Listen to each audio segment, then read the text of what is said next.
Paano tayo makakatipid sa kuryente at ang mga sikreto na hindi sinasabi ng mga electric company. At sa dulo ng video, ituturo ko rin kung paano tayo makakakuha ng discount sa ating electric bill. So ano-ano nga ba ang mga appliances na malakas sa kuryente?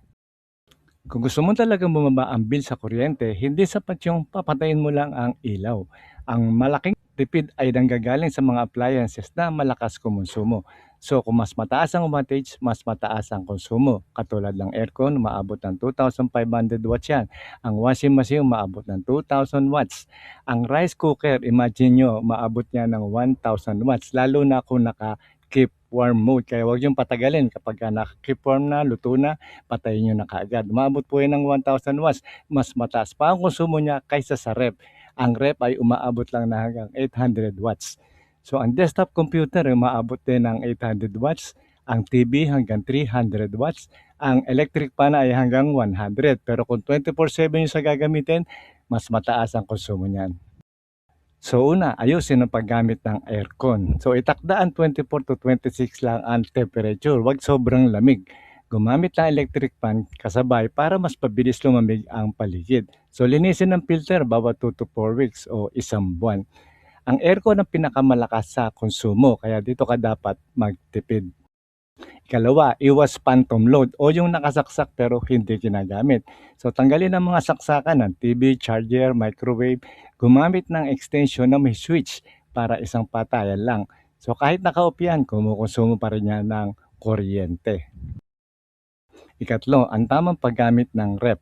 So huwag madalas buksan. Siguraduhin mahigpit ang seal ng pinto at huwag ilagay ang mainit na pagkain kaagad. Continuous kasi ang andar ng ref kaya malaking factor ito sa bill. Number 4, maglaba ng sabay-sabay. So iwas pa unti-unti ng laba.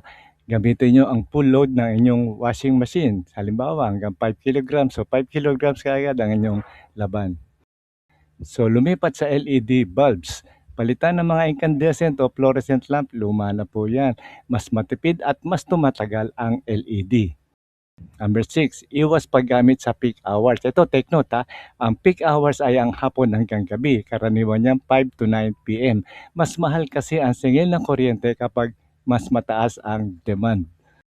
Number 7, piliin ang mga inverter na appliances. Totoo po yan. Ang aircon, ref at washing machine na inverter. Mas efficient po sila at mas mababa ang konsumo in the long term. Number 8, i-monitor nyo ang inyong konsumo. So, i-check ang inyong monthly bill. Alamin kung alin ang mga biglang tumataas. Awareness lang po yan para sa control sa bill ng ating kuryente. Meron din po tayong home energy saving device. Yan po ay mura lang.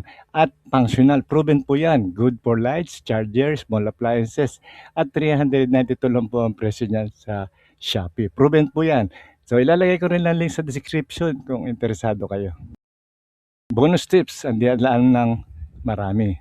May ilang lifeline rate discount para sa low consumption household, depende sa electric provider mo.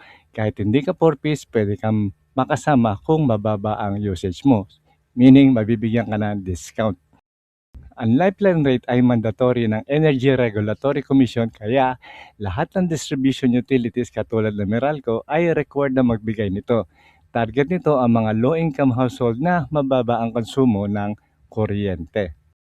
So sino-sino mga qualify dito para makapasok ka sa lifeline rate?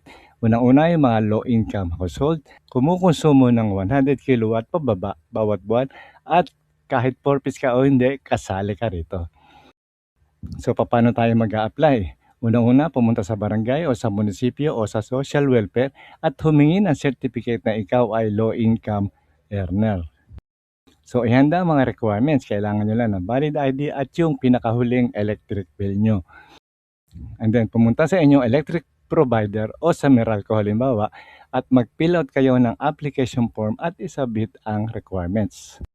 So magkano naman ang discount? So depende po yan sa provider. Yung iba o karaniwan hanggang 20 kilowatts ay wala pong babayaran. Kung 50 kilowatts naman ang inyong nakukonsumo ay kalahati po ang inyong babayaran.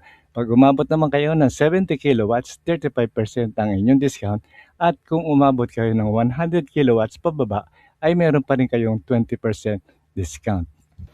So hanggang dito na lamang at sana ay nakatulong po muli kami sa inyo. Huwag niyo lang pong kakalimutan na mag-like, comment at share niyo na rin ang magandang balita na 'to. At maraming maraming salamat po at huwag niyo lang kalimutan mag-subscribe sa ating channel.